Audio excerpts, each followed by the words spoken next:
DBC নিউজের নিয়মিত আয়োজন আইপে নিবেদিত সংবাদ সম্প্রসারণে সবাইকে স্বাগত জানাচ্ছি। আমি সোনিয়া হক।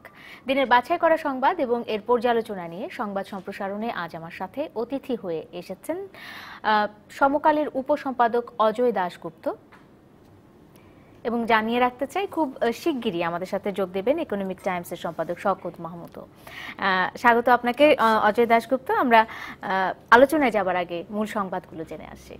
দর্শক, শুরুতেই জানিয়ে দিচ্ছি মার্কেন্টাইল ব্যাংক আজকের সংবাদ শিরোনাম।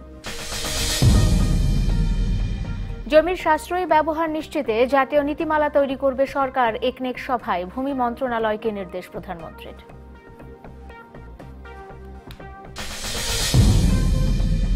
দোসরা ফেব্রুয়ারি গণভবনে প্রধানমন্ত্রীর চা চক্রে যোগ দেবে বি চৌধুরীর নেতৃত্বে যুক্তফ্রন্টের 23 প্রতিনিধি।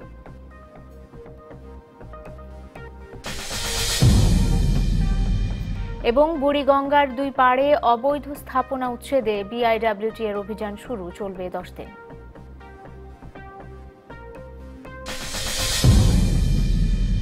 জমির সাশ্রয়ী ব্যবহার নিশ্চিত করতে জাতীয় নীতিমালা তৈরি করবে সরকার।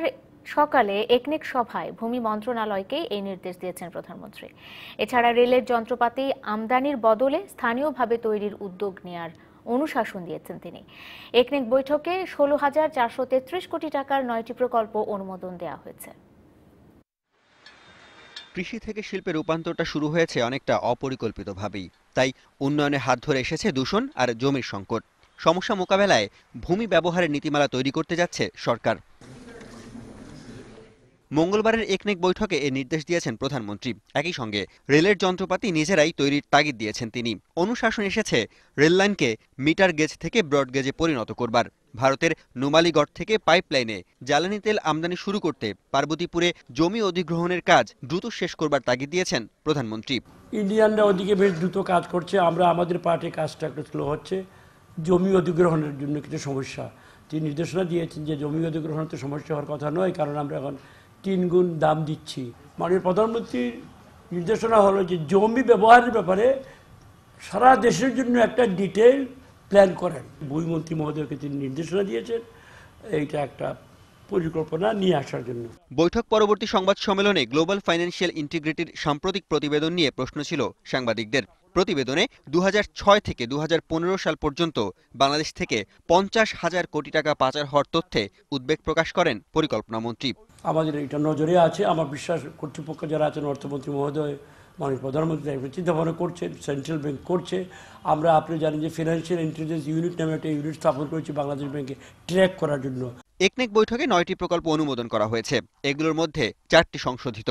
মোট খরচ ধরা হয়েছে 16,433 কোটি টাকা, যার 13,620 কোটি টাকার যোগান দেবে সরকার। বাস্তবায়নকারী সংস্থা খরচ করবে 285 কোটি টাকা, আর বাকি 2,527 কোটি টাকা আসবে প্রকল্প ঋণ হিসেবে। জন্য বিভিন্ন সুযোগ সুবিধা। Arif Rahman, DBC news, Dhaka. প্রধানমন্ত্রীর সঙ্গে শুভেচ্ছা বিনিময় এবং চা চক্রের আমন্ত্রণে 2রা ফেব্রুয়ারি গণভবনে যাচ্ছে ডাক্তার বদরুদ্দোজা চৌধুরীর নেতৃত্বাধীন যুক্তফ্রন্ট। 23 সদস্যের প্রতিনিধি দলের নেতৃত্ব দেবেন সাবেক রাষ্ট্রপতি বিকল্পধারা বাংলাদেশের প্রেসিডেন্ট AQM বদরুদ্দোজা চৌধুরী। সন্ধ্যায় বিকল্পধারা থেকে বিষয়টি নিশ্চিত করা হয়েছে। 30 ডিসেম্বর অনুষ্ঠিত একাদশ জাতীয় সংসদ নির্বাচনের আগে প্রধানমন্ত্রীর সঙ্গে সংলাপে অংশ নেয় যুক্তফ্রন্ট সহ বিভিন্ন রাজনৈতিক জোট ও দল। নির্বাচন পরবর্তী শুভেচ্ছা বিনিময় ও চা চক্রের আমন্ত্রণ জানানো হয়েছে যুক্তফ্রন্ট, ঐক্যফ্রন্ট ও বাম জোটকে।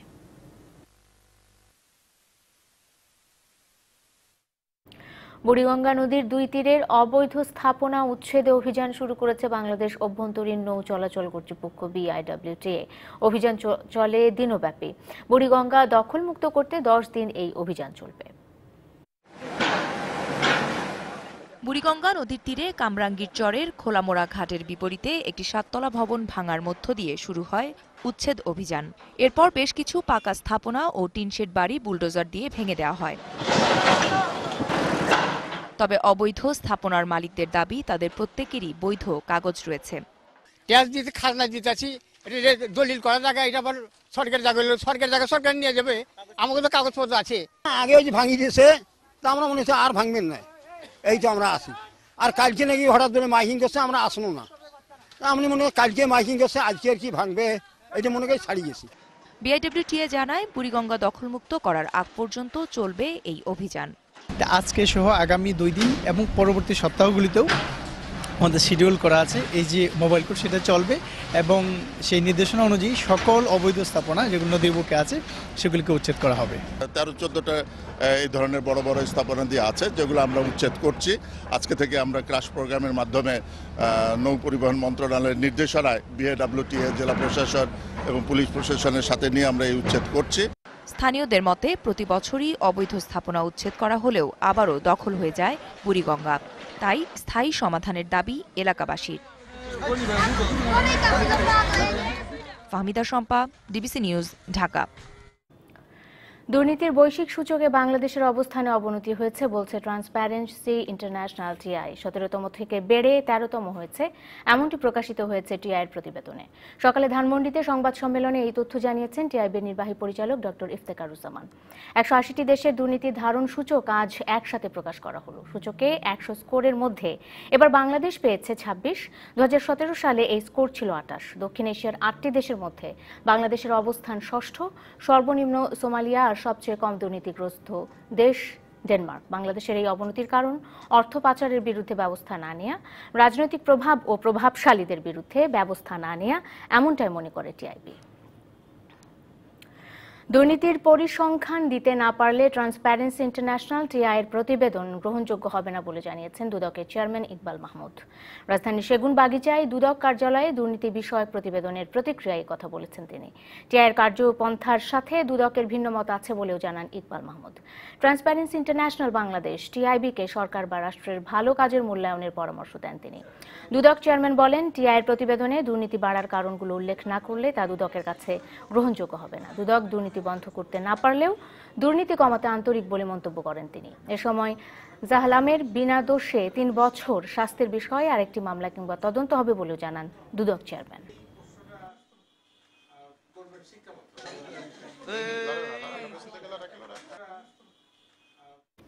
এই ছিল মূলত আজকের দিনের প্রধান খবরগুলো। আমাদের সাথে আছেন অজয় দাশগুপ্ত।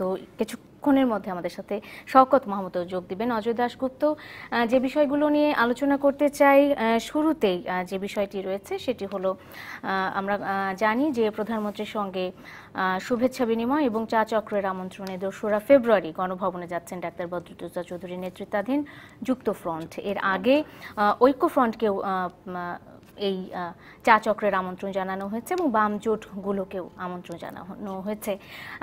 জানতে চাই যে এই আলোচনা বা এই প্রধানমন্ত্রীর সাথে নতুন করে এই চা চক্রের যে আমন্ত্রণ, অনেকেই বলছেন আসলে কেন এই আমন্ত্রণ জানানো হচ্ছে বা এর পরবর্তীতে আসলে প্রধানমন্ত্রী কি করতে চাচ্ছেন। আপনার কাছে জানতে চাই যে আসলে কেন হঠাৎ করে এই চা চক্রের আমন্ত্রণ? হঠাৎ করে না, অনেক আগে থেকে আমরা শুনছিলাম যে নির্বাচন পরবর্তী সময়ে প্রধানমন্ত্রী আবারও দলগুলোর সাথে বসতে চাচ্ছেন। নির্বাচনের আগে তো বসেছিলেন, এটা হয়তো নির্বাচনের পরে আবার একটু প্রথমে নানান রকমের মত আমরা দেখেছি, কখনো সংলাপ মনে হয়েছে, কখনো বলা হয়েছে চা চক্র। আবার সর্বশেষ আওয়ামী লীগের সাধারণ সম্পাদক ওবায়দুল কাদের সাহেব বলেছেন যে এটা যে কোনো বিষয় যে কেউ এই সময় তুলতে পারবে। আমাদের দেশে তো অনেকদিন এই চর্চাটা ছিল না। প্রধানমন্ত্রী নভেম্বরের প্রথম সপ্তাহে আলোচনা করেছেন এবং বলা যায় যে এই যে সব দল নির্বাচনে এসেছে, একটা অংশগ্রহণমূলক নির্বাচন হয়েছে, নির্বাচন নিয়ে হয়তো বিএনপি জোট বা ঐক্যফ্রন্ট বা 20 দলীয় জোট এদের কিছু প্রশ্ন আছে, কোনো বাম দলের প্রশ্ন আছে, কিন্তু সাধারণভাবে তো অংশগ্রহণমূলক হয়েছে। এটা নিয়ে কোনো সংশয়। আগামীকাল জাতীয় সংসদের একাদশ সংসদের প্রথম অধিবেশন বসছে। কাজেই এখন প্রধানমন্ত্রী প্রথমত হচ্ছে যে তিনি দল হিসাবে যদি বলি, সরকার প্রধান হিসাবে বলি, তিনি ব্যক্তিগতভাবে তার রাজনৈতিক অবস্থান সংহত। মানে নির্বাচনী ইশতেহার তার একটা সবচেয়ে ভালো দিক হচ্ছে যে কি করবেন ভবিষ্যতে, কিভাবে করবেন, একটা সুনির্দিষ্ট সুস্পষ্ট রূপরেখা কিন্তু তার হাতে আছে। এবং আমরা গত কয়েকদিন ধরে যদি দেখি, আজকে যেমন ভূমি নিয়ে একটা নির্দেশনা দিলেন। হাসপাতাল, চিকিৎসা, সরকারি হাসপাতাল শুধু না, বেসরকারি হাসপাতাল, বেসরকারি মেডিকেল কলেজগুলোর শিক্ষার মান একটা নির্দেশনা দিয়েছেন। শিক্ষা নিয়ে একটা নির্দেশনা দিয়েছেন। মানে সন্ত্রাস, দুর্নীতি, এগুলো মানে মাদক, ইয়াবা, এগুলো নিয়ে একটা কতগুলো কিন্তু মানুষের কাছে আপাতভাবে মনে হবে যে জায়ের দিন যেভাবে চলছিল তার চেয়ে একটু ভিন্নভাবে চলার চেষ্টা হচ্ছে। নিশ্চয়ই তিনি চাইবেন যে এই আলোচনার মাধ্যমে অন্যান্য দল তাদের সঙ্গেও তার এই অবস্থানটা শেয়ার করতে, যে সেটা সবাই যে গ্রহণ করবে বা তার কর্মপদ্ধতিতে একমত হবে তা না। হয়তো যেমন নিকট অতীতে আমরা দেখেছি যে ইয়াবার বিরুদ্ধে যখন ৩-৪ মাস আগে বেশ কিছু মৃত্যুর ঘটনা ঘটেছে, অনেকের আপত্তি ছিল, তাই না? বা কিংবা মাদক ছাড়াও সন্ত্রাস দমনের কৌশল নিয়ে আপত্তি ছিল, কিন্তু সাধারণভাবে আমরা জানি যে এগুলার কিছু জনমনে যেসব এলাকায় ইয়াবা কারবারি কিংবা অন্য মাদক কারবারি কিংবা সন্ত্রাসী গডফাদার তাদের মৃত্যু ঘটে, তখন সাধারণ মানুষের মধ্যে একটা স্বস্তির ভাব হয়। কিন্তু আমার ধারণা যে এই যে নতুন একটা পরিস্থিতি পরিবেশ তৈরি হয়েছে নির্বাচন পরবর্তী, এগুলো অন্যদের কাছে তিনি কি করতে চান, কিভাবে অগ্রসর হতে চান, সব আমাদের দেশের রাজনৈতিক দলগুলো সরকারের যে কোনো কাজে শর্তহীন সমর্থন দিবে এই ট্র্যাডিশন নেই। কিন্তু তিনি হয়তো চাইবেন যে কোনো না কোনোভাবে কিছু শক্তিকেও যদি এই প্রক্রিয়ার মধ্য দিয়ে যুক্ত করা যায়, সেটার একটা চেষ্টা হতে পারে সংলাপে। বি চৌধুরী তারা তো আওয়ামী লীগের সঙ্গে, তার বি চৌধুরী সাহেবের ছেলে মাহি চৌধুরী তিনি তো নৌকা প্রতীক নিয়ে নির্বাচন করেছেন, মান্নান সাহেব নৌকা প্রতীক নিয়ে নির্বাচন করেছেন, তারা জয়ী হয়েছেন। আমার ধারণা যে এটা একটা মানে ফ্রেন্ডলি বি চৌধুরী সাহেবের যুক্তফ্রন্টের সঙ্গে জাতীয় ঐক্যফ্রন্ট যাবে কিনা বা বিএনপি যাবে কিনা বা ডক্টর কামাল হোসেন যাবেন কিনা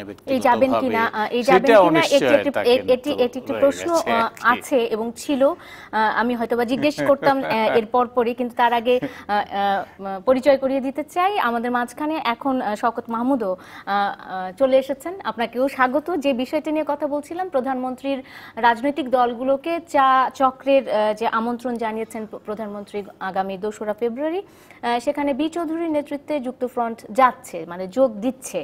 কিন্তু একটি প্রশ্ন আমরা গত কয়েকদিন থেকেই আমাদের সবার মুখে মুখে ঘুরছে যে ঐক্যফ্রন্টকে যে দেওয়া হয়েছে, এই চা চক্রের আমন্ত্রণ জানানো হয়েছে, ঐক্যফ্রন্ট এই চা চক্রে অংশ নেবে কিনা বা যাবে কিনা, কিংবা গেলে তাদের যে দাবি দাওয়াগুলো রয়েছে সেগুলো আসলে প্রধানমন্ত্রী কতটুকু বিবেচনায় রাখবেন বা রাখতে পারেন কিনা।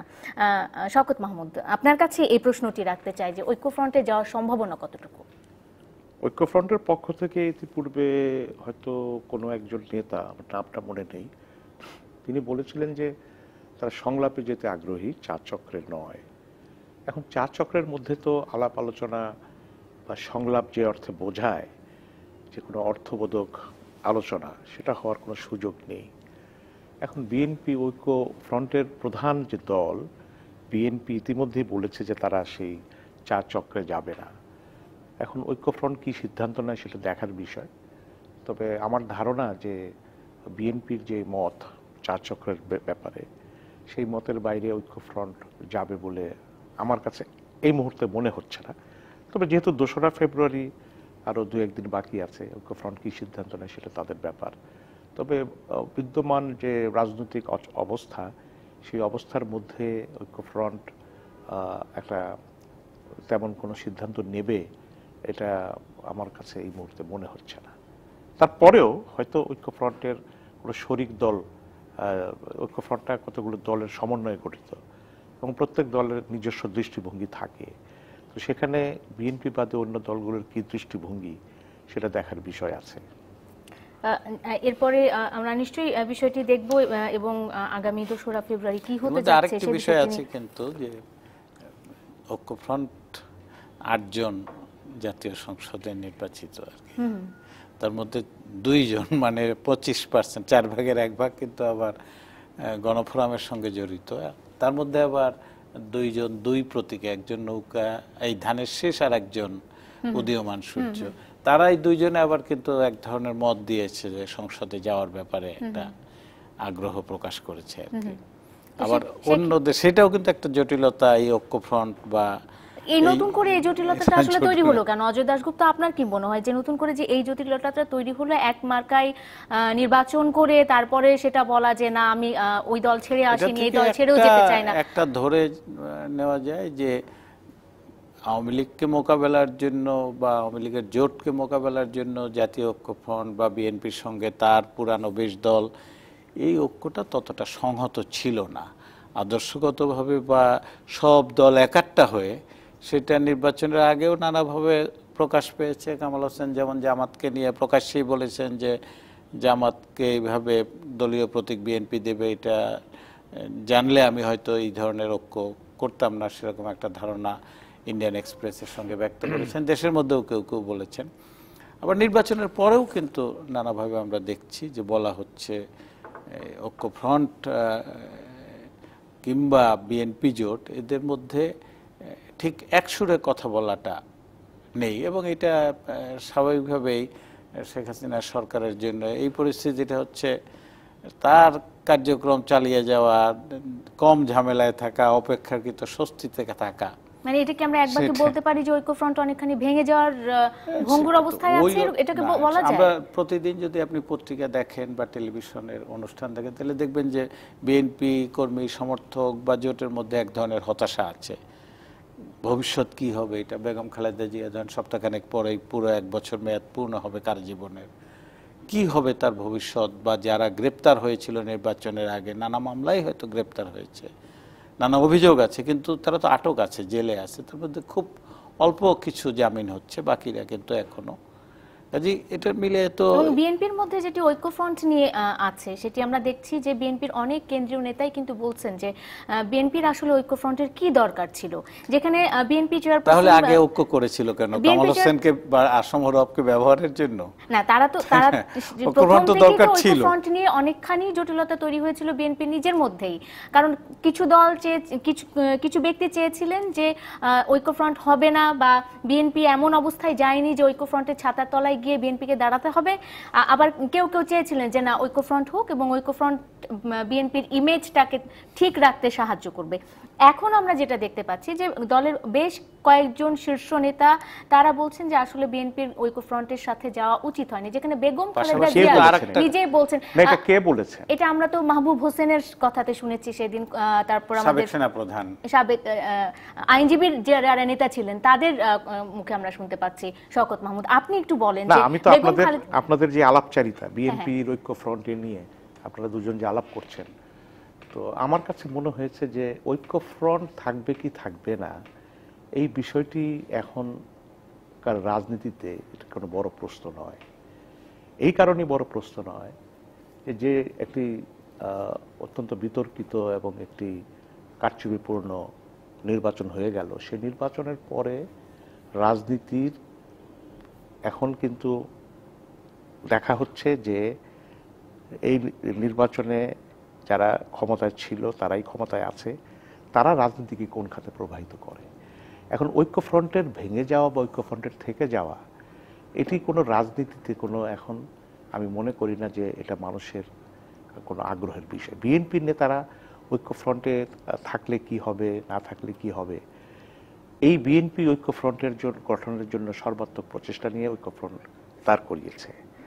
এখন ঐক্যফ্রন্ট দেখবে যে নির্বাচনে তারা তাদের ভূমিকা এবং তাদের তৎপরতা কতখানি কার্যকর ছিল, এবং একই সঙ্গে সরকারের যে মানে শতভাগ কারচুপিপূর্ণ যে নির্বাচন, মধ্যরাতের নির্বাচন, সে নির্বাচনের অসঙ্গতিগুলো তারা কীভাবে তুলে ধরবে। সো ঐক্যফ্রন্টের ভেঙে যাওয়ার বা থেকে থাকা এটি কোনো এই মুহূর্তের রাজনীতিতে কোনো গুণগত, আমার মনে হয় না যে এটা গুণগত পরিমাণ, গুণগত বিষয় এটা দেখার বিষয়। তবে আমি মনে করি যে ঐক্যফ্রন্ট এখনই ভেঙে যাওয়ার কোনো সুযোগ নেই, এবং বিএনপি নেতারা যেটা বলেছেন, আপনি বলছেন, আমি হ্যাঁ দুই একজন বলেছেন, এটি আমি মনে করি তাদের ব্যক্তিগত মতামত, এটি কোনো বিএনপির দলীয় মতামত না। এবং বিএনপির কোনো ফোরামেই যে আলোচনা হয়নি যে ঐক্যফ্রন্টে থাকাটা আমাদের প্রয়োজন নেই। বিএনপি মনে করে যে ঐক্যফ্রন্টটা যেই পরিস্থিতিতে গঠিত হয়েছিল, হ্যাঁ ঐক্যফ্রন্ট কিছু কিছু দাবি, তারা যে দাবিগুলো তুলে ধরেছে সেই দাবিগুলো তারা আদায় করতে পারেনি, কিন্তু আদায় করতে পারেনি। কিন্তু এই নির্বাচনে অংশ নিয়ে তারা সরকারকে যে এমন একটা সরকারকে এমনভাবে একটা এক্সপোজ করার সুযোগ তৈরি করেছে, সে ঐক্যফ্রন্টের রাজনৈতিক মূল্য অবশ্যই আছে। আমি মনে করি না যেটা এই মুহূর্তে এটা ভেঙে যাওয়ার মতো। বরং ঐক্যফ্রন্ট গঠনের আগে ঐক্যফ্রন্ট যেন গঠন করতে না পারে সেটি শাসক দলের পক্ষ থেকে যেভাবে প্রচারণা চালানো হয়েছিল সে কোনোভাবেই গঠন করতে দেওয়া হবে না। তা আমি মনে করি যে শাসক দলের সেই ব্যর্থতা আছে এবং সেই ব্যর্থতা নিয়েও আলোচনা হচ্ছে, কিন্তু শাসক দল এখন কিভাবে এগোয় সেটাই হচ্ছে কিন্তু দেখার বিষয় আমি মনে করি। এখন না, কিন্তু মানে ধরেন শওকত ভাই মানে বলেছেন, আমার মনে হয় যে বিএনপির মধ্যেও কিন্তু নেতৃত্বের পরিবর্তন নিয়ে একাধিক মত আমরা দেখেছি যে নতুন নেতৃত্ব আনতে হবে। এই নতুন নেতৃত্ব বলতে খালেদা জিয়া বা তারেক রহমানকে আনুষ্ঠানিকভাবে বাদ দেওয়ার প্রশ্ন নেই, কিন্তু তারা অনুপস্থিত। অন্য যারা আছেন সামনে তাদের পরিবর্তনের প্রশ্নটা কিন্তু নির্বাচনের পরে একাধিক শীর্ষ পর্যায়ের নেতারাই বলেছে। না, দুই একজন বলেছেন যে আমাদেরকে বাদ দিয়ে হলেও কাজেই একটা যদি দলকে বেগবান করতে হয় প্রয়োজনে আমাদেরকে বাদ দিয়ে হলেও নতুন রক্ত দলের মধ্যে সঞ্চারিত করা দরকার, এই কথাগুলো বলেছে। এখন বিএনপি একটি গণতান্ত্রিক দল, বৃহত্তম গণতান্ত্রিক দল এবং দলের ভিতরেও গণতন্ত্র আছে। এখন মনে করেন যে প্রধানমন্ত্রী শেখ হাসিনার পক্ষে দলের সিনিয়র নেতাদের বাদ দিয়ে যেভাবে ক্যাবিনেট গঠন করা সম্ভব, মূলত তারা ক্যাবিনেটের বাইরে আছেন এবং তিনি বাদ দিয়ে দিয়েছেন, কিন্তু একক ক্ষমতা বলে তিনি বাদ দিয়ে দিয়েছেন। কিন্তু বিএনপির মধ্যে যদি সংশোধন হয় বা কোনো পরিবর্তন হয় সেটা আলাপ আলোচনার মধ্য দিয়ে কিন্তু এটা হবে। কিন্তু সরকারের পক্ষে যেটা নতুন মন্ত্রিসভা হয়েছে তাতে দেখা গেছে আওয়ামী লীগের সব সিনিয়র নেতারা 90% সিনিয়র লিডার্স তারা এই ক্যাবিনেটে নেই, এমনকি 14 দলে যারা শরিক দল সেই শরিক দলের কোনো প্রতিনিধিত্ব নয়। অথবা আপনি যদি বলেন যে সরকার যদি অমুক দলের সরকারে এত বড় পরিবর্তন আনতে পারে তাহলে বিএনপিতে নেতৃত্বের পরিবর্তন বা বিএনপির ভেতরে পরিবর্তনটা এটা অসঙ্গত হবে কিনা এই আলোচনা হতে পারে, কিন্তু আমার মনে হয় শুদ্ধি অভিযান সেটা কিন্তু শাসক দলই করেছে। প্রথমে এই শুদ্ধি অভিযানটা করেছে, এটা অনেকের কাছে একটা বিস্ময়কর বিষয় ছিল যে কেন এত হঠাৎ করে এমন ক্যাবিনেট বলেছে। আগে চমক আছে, কিন্তু চমকের মাত্রাটা এত বিশাল চমক এবং একই সঙ্গে এর যে তীব্রতা, এই তীব্রতা কিন্তু এই রাজনীতির মাঠে, আমি বিরোধী দলের কথা বাদ দিলাম, খোদ আওয়ামী লীগের মধ্যেও কিন্তু এটা এখনো কিন্তু এটা হজম করা সম্ভব। কিন্তু শওকত মাহমুদ, এই ক্ষমতাসীন দলের এই উদ্যোগটা তো আসলে প্রশংসিতও হয়েছে অনেক জায়গায়, কারণ যারা এসেছে তারাও কিন্তু যথেষ্ট পুরানো প্রবীণ, এখন তাদেরও গড় বয়স কিন্তু 60-এর উপরে। এখন যে বাস্তবতা, এখানে তো প্রশংসা করা ছাড়া কোনো আপনার মনে সুযোগ নেই। তার মানে আপনি প্রশংসা করছেন? না, আপনি প্রশংসা করা ছাড়া সুযোগ নেই। আমি এই কারণে বলছি যে আপনি আমার বাক স্বাধীনতার মাত্রা কতখানি আর তাদের দলের যারা সংক্ষুব্ধ তাদের বাক স্বাধীনতা কতখানি, আমি সেই বিচারে বলছি। আমি নতুন রক্ত সবসময় আমরা ওয়েলকাম করি, কিন্তু কথা হচ্ছে যে এই বিষয়ে যেভাবে হয়েছে এটা আওয়ামী লীগ এটা হজম করতে পারছে কিনা বা আওয়ামী লীগ সাস্টেন করতে পারছে কিনা সেটাই আমাদের দেখার বিষয়। বুড়িগঙ্গার দুই পারে অবৈধ স্থাপনা উচ্ছেদে বিআইডব্লিউটির অভিযান শুরু হয়েছে, আগামী 10 দিন পর্যন্ত চলবে। বছরের পর বছর ধরে এই বুড়িগঙ্গার দুই ধারে যে অবৈধ স্থাপনা রয়েছে তা উচ্ছেদের চেষ্টা করেছে, বিভিন্নভাবে চেষ্টা করা হয়েছে, কিন্তু পরবর্তীতে দেখা যায় 2-3 মাস পরে আবারও সেই অবস্থায় দাঁড়ায়। বুড়িগঙ্গার নদীর পানি নষ্ট হয়, দুই পাশ অবৈধ দখলদারদের দখলে চলে যায়। কেন হচ্ছে না এই অভিযান আসলে সার্থক আপনাদের কাছে জানবো, এবং এই 10 দিন আসলে কতটুকু সক্ষম হবে তারা সার্থকতা অর্জনে সেটি আপনাদের কাছে জানবো। একটা ছোট্ট বিরতির পর, একটা বিরতি নিয়ে ফিরছে আইপে নিবেদিত সংবাদ সম্প্রসারণে, সঙ্গে থাকুন। বিরতির পর স্বাগত আরেকবার, দেখছেন আইপে নিবেদিত সংবাদ সম্প্রসারণ। শওকত মাহমুদ আছেন, অজয় দাশগুপ্ত রয়েছেন। বিরতিতে যাবার আগে যে বিষয়টি নিয়ে কথা বলতে চেয়েছিলাম, বুড়িগঙ্গার দুই পাশের অবৈধ স্থাপনা উচ্ছেদে বিআইডব্লিউটির অভিযান শুরু হয়েছে এবং আগামী 10 দিন পর্যন্ত এই অভিযান চলবে। প্রশ্ন ছিল সেটি হলো যে বছরের পর বছর ধরেই কিন্তু আমরা দেখছি যে বুড়িগঙ্গার দুই ধারে এই অবৈধ স্থাপনা উচ্ছেদের চেষ্টা চালানো হচ্ছে, অভিযান চালানো হচ্ছে। ঠিক তার 2-3 মাস পরে আবারও আমরা কিছু কিছু ক্ষেত্রে পাকা ইমারতও উঠতে দেখেছি। এই সব পাকা ইমারতগুলো কি হবে? তো সেই ক্ষেত্রে আসলে এই অভিযান সফল হওয়ার সম্ভাবনা কতটুকু দেখেন অজয় দাশগুপ্ত? আপনাকে এটা ধরেন আরেকটা দেখেন, আমরা মহাপরিকল্পনা দেখেছিলাম, কিন্তু বুড়িগঙ্গার ভেতরে যে পলিথিন, কারখানার নানান ধরনের দূষিত পানি দূষণ সেগুলো পরিচ্ছন্ন করা, বুড়িগঙ্গাকে একেবারে দক্ষিণা বাতাস, যে কোনো শহরকে তো বলা হয় যে শহরের দক্ষিণ দিকে যদি নদী থাকে তাহলে সেই শহর হচ্ছে ভাগ্যবান। তো ঢাকা শহরের ভাগ্য এমন ভালো ছিল যে চারদিকেই নদী আছে, অথচ এই যে উচ্ছেদ, এই উচ্ছেদটা এখানে সাধারণ মানুষ তার বাড়িঘর করতে পারে না, সচ্ছলরাই করে। এটা হলো শুধু বুড়িগঙ্গা না, কিন্তু এটা শীতলক্ষা একই সমস্যা। এটার একটা দিক যে এই কিছুদিন পরে পরে আইডব্লিউটি যেটা করে এটা কিন্তু দুর্নীতি অনিয়ম, সেই দুর্নীতি অনিয়মের চিত্রটা কিন্তু আমাদের দেশেও আছে। দেন ট্রান্সপারেন্সি ইন্টারন্যাশনাল, যদিও এটার পদ্ধতি টিআইবি যে পদ্ধতি করে সেটা নিয়ে প্রশ্ন আছে, কিন্তু টিআইবি বা দেশের মধ্যেও তো দুদকের একটা অভিযান আছে। আমার মনে আছে ডক্টর বিনায়ক সেন যখন প্রথম দিকে 2001, 2, 3, 4, 5, 6 ওই রকম সময়, তখন ডক্টর বিনায়ক বলেছিলেন যে টিআইবি যে কাজটা করছে সেটা বাংলাদেশের জন্য ক্ষতিকর। কারণ আজকে আপনি দেখেন যে ফেসবুক কর্তৃপক্ষের বিরুদ্ধে অভিযোগ কি, যে তারা হচ্ছে বিশ্বের সবচেয়ে দুর্নীতিগ্রস্ত সংগঠনের প্রতিষ্ঠানের একটা, কারণ তার অর্ধেক গ্রাহক হচ্ছে বা সদস্য হচ্ছে ভুয়া। এই যে অভিযোগগুলো আন্তর্জাতিকভাবে যুক্তরাষ্ট্রের বড় বড় কোম্পানির বিরুদ্ধে আমরা অভিযোগ দেখি, ব্রিটেনের, ফ্রান্সের, বাংলাদেশে একটা এয়ারপোর্টের কাজ কে পাবে সেটার জন্য কিন্তু ইউরোপের বড় বড় দেশ তাদের প্রধানমন্ত্রী পর্যন্ত আমাদের প্রধানমন্ত্রীকে চিঠি দিয়েছে যে এই কোম্পানিকে কাজ দেওয়া হোক। এখন এইরকম একটা অবস্থায় বাংলাদেশ সবচেয়ে দুর্নীতিগ্রস্ত তালিকার মধ্যে, কতটুকু সম্পদ আমাদের, কিন্তু এইটাও আমাদের যে একটা খবর ছিল যে 50,000 কোটি টাকা পাচার হয়েছে। তো এই পাচার কি কোনো গরিব লোকের পক্ষে করে? বরং আমরা তো দেখি যে গরিব লোক যারা বা নিম্নবিত্ত যারা বা মধ্যবিত্ত যারা দেশের বাইরে কাজ করতে যায়, মধ্যপ্রাচ্যে সেই উত্তপ্ত বালুর মধ্যে কাজ করে, তারা কিন্তু টাকা পাঠাচ্ছে, তারা কিন্তু রিজার্ভকে সমৃদ্ধ করছে। ধনীরা 5 কোটি টাকার পণ্য আমদানির নামে 6 কোটি টাকা পাঠায় দিচ্ছে, 1 কোটি টাকা বাইরে রেখে আসছে। সে 10 কোটি টাকা পণ্য রপ্তানি করছে, 8 কোটি টাকা আনছে, 2 কোটি টাকা বাইরে রেখে আসছে। পাচারটা তো মূলত এইভাবে ব্যবসা বাণিজ্য করতে গিয়ে, আমদানি বা রপ্তানি করতে গিয়ে, মেশিন কিনতে দিয়ে বাড়তি টাকা পাঠাচ্ছে।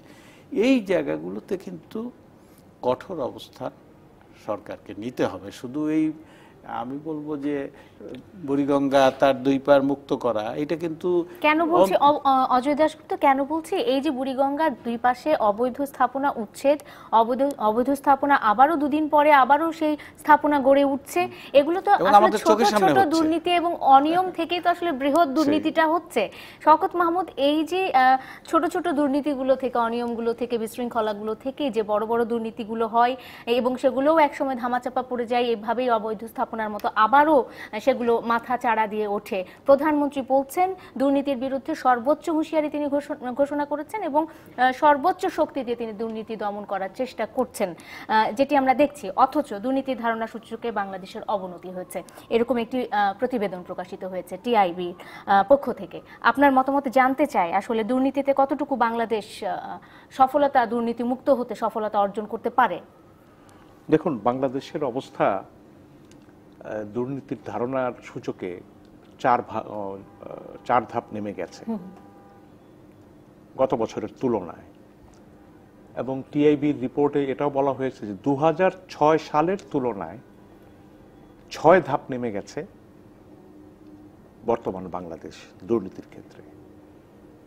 তখন রাজনৈতিকভাবে কিন্তু টিআইবির রিপোর্ট তখন যখন দেওয়া হতো, তখন কিন্তু তৎকালীন বিরোধী দল আওয়ামী লীগ কিন্তু টিআইবির রিপোর্টকে একদম সমস্বরে সানন্দে অভিনন্দন জানাতো, তার পদ্ধতি নিয়ে কিন্তু কোনো কথা বলতো না।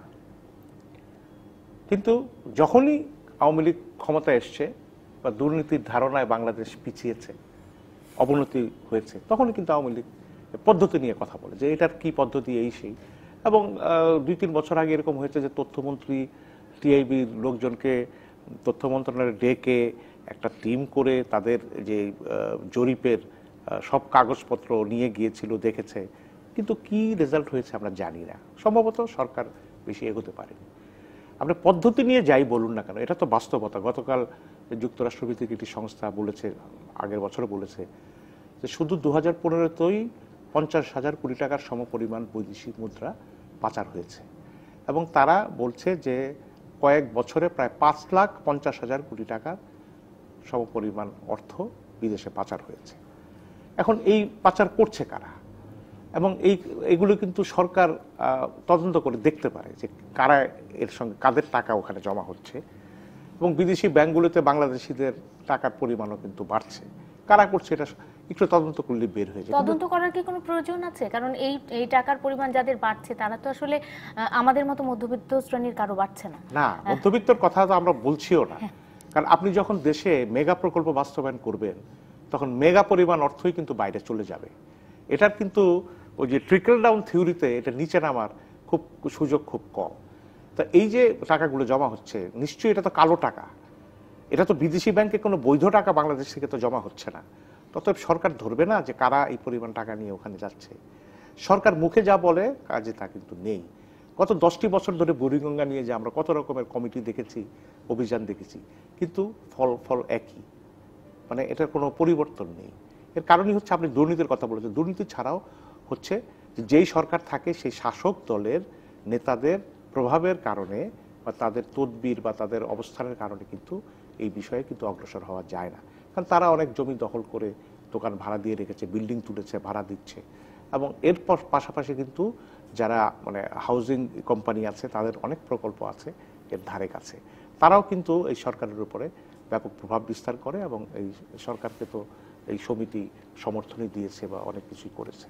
তা আমার কথা হচ্ছে যে দুর্নীতির ধারণায় বাংলাদেশ যে এইভাবে পিছিয়েছে, এটা আমাদের কাছে একটা অত্যন্ত বড় খবর, এবং এই খবরকে আমরা যতই এটাকে আমরা পদ্ধতি, গবেষণার উপায় এগুলো ঠিক না, এগুলি কথা যতই বলি না কেন, কিন্তু আগে আমরা বিশ্বাস করেছি, এখন বিশ্বাস করতে পারবো না, কারণ আওয়ামী লীগ ক্ষমতায়। এটা আমার মনে হয় যে এটা থেকে আমাদের বেরিয়ে আসা উচিত, এবং যারা দুর্নীতি করছে আমরা তাদেরকে জানি, এবং এই হলমার্ক বলেন, আপনার ওই যে বেসিক ব্যাংক বলেন, এদেরকে তো আমরা কোনো প্রকার এখন পর্যন্ত কোনো শাস্তি আমি কোনো নমুনা দেখি। একটু থামিয়ে দিই শওকত মাহমুদ, আপনি বলছিলেন যে আগে বিশ্বাস করতে পেরেছি, এখন বিশ্বাস করতে পারছি না কারণ আওয়ামী লীগ ক্ষমতায়। কিন্তু প্রধানমন্ত্রী তো একদম সর্বোচ্চ হুঁশিয়ারি দিচ্ছেন দুর্নীতি দমন করার। প্রধানমন্ত্রী এর আগের দুটো নির্বাচনের ম্যানিফেস্টোতে দেখেন এই দুর্নীতির বিরুদ্ধে তো জিহাদের কথা ছিল, তাহলে তার জিহাদের কথা থাকার পরেও তো বিদেশে পাচারের পরিমাণ বাড়ছে, বাংলাদেশ দুর্নীতির ক্ষেত্রে নিচে নামছে কেন? ইউটেল নাও আমাকে প্রধানমন্ত্রীর কথা বিশ্বাস করতে হবে যে উনি এবার করে ফেলবেন।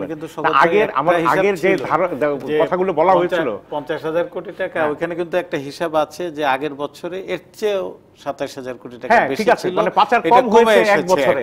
এটা থেকে যদি আমরা সাফল্য বলি তাহলে তো মুশকিল। আমরা 5 বছরে একটা সরকারের মেয়াদের সময় টোটাল কত টাকা পাচার হয়েছে দেখব, এক বছরে কয়েক হাজার কোটি টাকা কম হয়েছে, অতএব এটা একটা সরকারের সাফল্য। এই দুর্নীতির সঙ্গে কিন্তু সরকারের অংশ, সরকারের অনুমতি বা সরকারের সম্মতি ছাড়া বা সরকারের সংশ্লিষ্টতা ছাড়া এই টাকা পাচার করা সম্ভব নয়, এবং যারা পাচার করেছে তাদেরও বাংলাদেশে নিরাপদে থাকা সম্ভব নয়। কারণ আমরা এত ধরনের অভিযান করছি, আজকে স্কুল কলেজে দুদক দিয়ে হানা দিচ্ছে, এখানে দুর্নীতি হচ্ছে কিনা আপনি মানে পিছু দিয়ে মানে হাতি গেলে আপনি দেখবেন না, সামনে দিয়ে মশা গেলে আপনি ধরে ফেলবেন। এটা তো দুদকের কোনো নীতি হতে পারে না। এবং দুদকের চেয়ারম্যান আজকে জাস্টিফাই করছেন সিআইবির রিপোর্টের এগেইনস্টে, আমি শুনলাম যে বলছেন যে না এটা কথাটা ঠিক না। আসলে এটা তো দুদকের চেয়ারম্যানের বক্তব্য হতে পারে না, কারণ এটা একটা জাতীয় সমস্যা, এটা তো মূলত সরকারের দেখার বিষয়। এখানে অর্থ মন্ত্রণালয় আছে, যেটা বাংলাদেশ ব্যাংক আছে, দুদক তো হচ্ছে একটা নিয়ন্ত্রণের জন্য একটা সংস্থা যারা চেষ্টা করে ধরার জন্য। কিন্তু দুর্নীতির ব্যাপ্তি হয়ে গেছে, এটার কারণে দুদকের মান সম্মান নষ্ট হয়ে গেছে, এটা তো ভাবা ঠিক না। কিন্তু দুর্নীতি দমনে তো তারাই তো আসলে নিয়োজিত, দুর্নীতি দমনের ক্ষেত্রে এটি তো তাদের না, তারা নিয়োজিত, কিন্তু এখানে বাংলাদেশ ব্যাংক অথবা অর্থ মন্ত্রণালয় অথবা বাণিজ্য মন্ত্রণালয় তাদের ভূমিকা কি? তারা বাংলাদেশ ব্যাংকের ছাড়া কিন্তু এই যে উনি বললেন যে 5 কোটি টাকার আপনার করে 6 কোটি টাকায় রেখে দিয়েছেন, এটা তো দুদকের দেখার চাইতে আগে বাংলাদেশ ব্যাংকের দেখার বিষয়। এটা তো আয়কর বিভাগ আছে, জাতীয় রাজস্ব বোর্ডের দেখার বিষয় আছে, তারা কি দেখছে? শুধু দুদককে একা বললে তো হবে না, এটা তো আমি মনে করি। একটা বিরতি নিয়ে ফিরে আসি শওকত মাহমুদ। বিরতি নিয়ে ফিরে এসে পত্রিকার অনলাইনগুলো কি ধরনের খবর দিচ্ছে জেনে নেব, সঙ্গে থাকুন। বিরতির পর স্বাগত আরেকবার, দেখছেন সংবাদ সম্প্রসারণ। শওকত মাহমুদ আছেন অজয় দাশগুপ্ত। দেখে নিতে চাই পত্রিকার অনলাইনগুলো ঠিক এই মুহূর্তে কি ধরনের সংবাদ দিচ্ছে। bdnews24.com রয়েছে শুরুতে আমাদের সাথে। প্রথম খবরটি হচ্ছে দুদক চেয়ারম্যানকে আমরা দেখতে পাচ্ছি, তিনি বলছেন ফ্যাক্ট ফিগার দিতে টিআইকে আহ্বান জানিয়েছেন দুদক চেয়ারম্যান, যেটি নিয়ে আমরা কথা বলছিলাম, যে তিনি বলছেন যে আসলে টিআইবির এই প্রতিবেদনটি আসলে দুদকের এখতিয়ারের মধ্যে পড়ে কিনা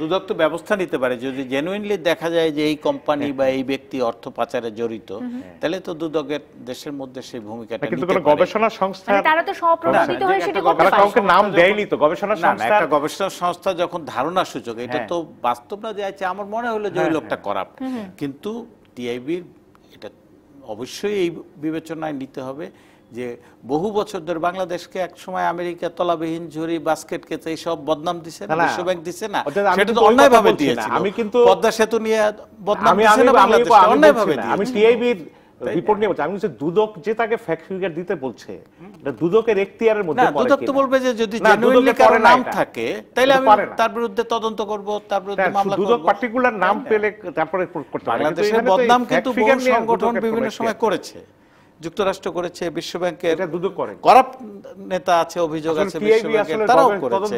ধারণা দিয়ে যেন বিপদে পড়ে গেছে পদ্মা সেতু নিয়ে বা বাস্কেট কেস বলেছে অন্যায় ভাবে, সেগুলো আমরা দেখেছি না যে ভুল প্রমাণ হয়েছে। ঢাকা উত্তর সিটি নির্বাচনের যে মনোনয়ন পত্র জমা দেওয়া হচ্ছে সেখানে আতিকুল ইসলামী প্রথম হয়েছেন এবং প্রথমে তিনি জমা দিয়েছেন। বিএনপি ইলেকশন করবে না সেটা, বিএনপি ছাড়া আর কেউ আছে কিনা সেটাও তো দেখার বিষয়। অন্য কোন দল বা অন্য কোন প্রার্থী আছে কিনা, প্রথম দিলের প্রথম এবং অদ্বিতীয় এরকমও হতে পারে। আমরা তো এর আগে বিএনপির পক্ষ থেকে তাবিতাওয়াল কিংবা তাদের নাম শুনছিলাম, এবার কি আমরা তাদের নাম শুনতে পাচ্ছি? সেভাবে পাচ্ছেন না, কারণ আমরা বিএনপি তো অফিশিয়ালি বলেছে যে তারা এই নির্বাচনে অংশ নেবে না, কারণ জাতীয় নির্বাচনে যেই ধরনের মধ্যরাতের নির্বাচনে কারচুপি হয়েছে এরপরে তো আর নির্বাচনে অংশ নেবে। তার মানে বিএনপি কি আর কোনো নির্বাচনে অংশ নেবে না? বলেছে আর কোনো উপনির্বাচনে অংশ নেবে না, এবং উপজেলা নির্বাচনের ব্যাপারেও তারা কথা বলে দিয়েছে। 5 বছর পর কি আবার যখন আরেকটা দলীয় সরকারের অধীনে হবে তখন আন্দোলনে যদি পরিবর্তন হয়, এই সিদ্ধান্ত কি আসলে বিএনপির জন্য কোনো সুফল বয়ে আনবে কিনা শওকত মাহমুদ? আমি মনে করি যে বিএনপির এই অবস্থান যথাযথ অবস্থান, কারণ এই ধরনের নির্বাচনের পর দেশে মানে আর কোনো নির্বাচন হওয়া, নির্বাচন ব্যবস্থাকে যদি আপনি বিশুদ্ধ না করতে পারেন, তাহলে বিএনপির আন্দোলনের জায়গাটা সমস্যা না, এটা অনেক বাংলাদেশের গণতন্ত্রের সমস্যা।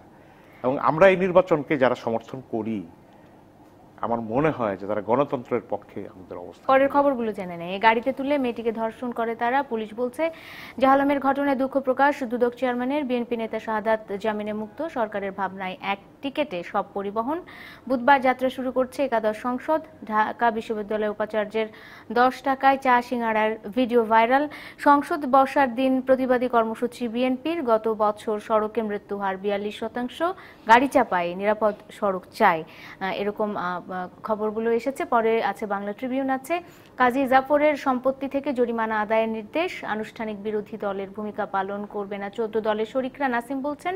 মিয়ানমারের গণমাধ্যমে প্রকাশিত সংবাদের প্রতিবাদে রাষ্ট্রদূতকে তলব। নির্বাচিত হলে সব রাজনৈতিক দলের সহযোগিতা চাইব, আতিকুল ইসলাম বলছেন। প্রথম আলো আছে প্রধানমন্ত্রী দাওয়াতে যাবে বিকল্প ধারা। এছাড়া আরও আছে বুড়িগঙ্গার তীরে যে অবৈধ স্থাপনা উচ্ছেদ করা হচ্ছে সে সম্পর্কে খবর। সমকাল আছে আমাদের সাথে। পুলিশ পদক পেলেন 349 জন। গণভবনে চা চক্রে যাচ্ছে বিকল্প ধারা। মোটামুটি এই ছিল প্রত্যেকটি সংবাদপত্রের খবর আমরা যেগুলো নিয়ে ইতিমধ্যে আলোচনা করেছি। শওকত মাহমুদ, অজয় দাশগুপ্ত, ধন্যবাদ আপনাদের দুজনকে আমাদের সাথে যোগ দেওয়ার জন্য। আর এই ছিল আজকের আইপিএ নিবেদিত সংবাদ সম্প্রসারণে। ধন্যবাদ আপনাদেরও আমাদের সাথে যোগ দেওয়ার জন্য।